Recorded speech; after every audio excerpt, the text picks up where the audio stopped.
সেই যুগের সেই সময়ের মানুষগুলো আল্লাহ পাক রব্বুল আলামিনের প্রতি এতটা বিশ্বাস করতেন, এতটা তার প্রতি ঈমান আনয়ন করেছিলেন।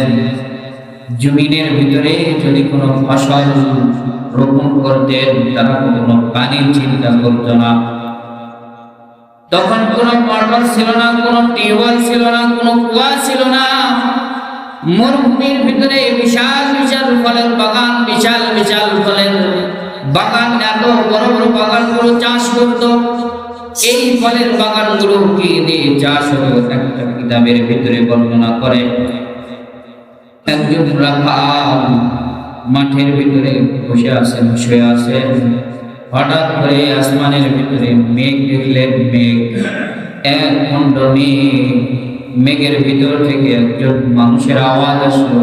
কে যেন মেঘকে তাড়া করে বলতেছে, এই মেঘ, এখানে কেন অযথা সময় নষ্ট করতেছ?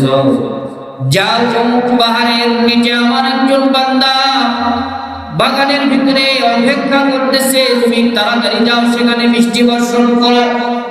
আল্লাহর বান্দা রাখাল কি করলেন? ওই মেঘের পিছনে পিছনে রওনা দিলেন। দুনিয়াতে এমন কি মানুষ, যে মানুষের নাম আল্লাহ তাআলার মেঘের ভিতরে আওয়াজ শোনা যায়, মেঘের ভিতরে সেই মানুষের নাম শোনা যায়, না জানি সেই মানুষটা কত ভালো হতে পারে।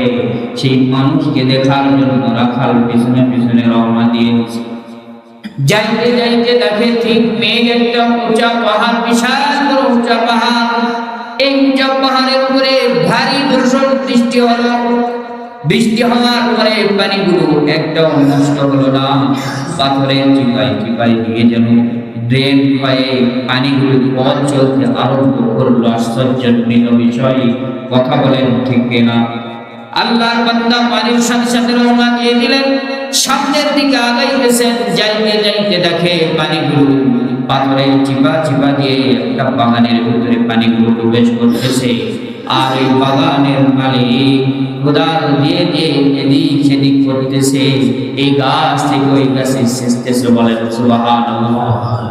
একটু জোরে বলেন না সুবহানাল্লাহ। আল্লাহর বান্দা রাখাল জিজ্ঞাসা করলেন, ভাই আপনার নাম অমর? বলে হ্যাঁ।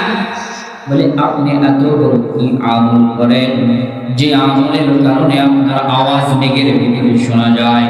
মেঘ চড়ানে বলা ফেরেশতা আপনার নাম বলে, আর মেঘকে লাঠি দিয়ে পিঠা পিঠা আপনার নির্দিষ্ট স্থানে পানি বসানোর জন্য আদেশ দেয়, নির্দেশ দেয়। ভাই আমি জানতে চাই আপনি কি এত বড় আমল করেন যে আমলের কারণে আল্লাহ তাআলা আপনাকে বৃষ্টি দিতেছে, আর এই বৃষ্টির পানি থেকে আপনার ফসল রূপান্তরিত হইতেছে?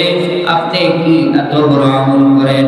আল্লাহ বলে যে আমি তেমন কোনো আমল করি না, আমি তেমন ভারী আমল করতেও জানি না, কিন্তু যে বাগানের ভিতরে দাঁড়ায় আছি, এই বাগানের ভিতরে যে ফলের গাছগুলো দেখতেছ, এই ফলগুলো যখন মৌসুম এসে যায়, ফলগুলো যখন পেকে পেকে যায়, এই ফলগুলো সমস্ত আমি এক জায়গায় স্তূপ করার পরে ফলগুলোকে আমি 3 ভাগে বিভক্ত করি। এক ভাগ আমি আমার ঘরের ভিতরে নিয়ে যাই, আর এক ভাগে জমিতে রোপণ করার জন্য রেখে দেই, আর একটা ভাগ আমি নিয়ে যাই এতিম মিসকিনের দ্বারে দ্বারে বিলি করে দেই। বলেন সুবহানাল্লাহ। যে পরিমাণে আমাকে আল্লাহ তাআলা ফসল দান করেন, সেই পরিমাণে কিন্তু আমি দান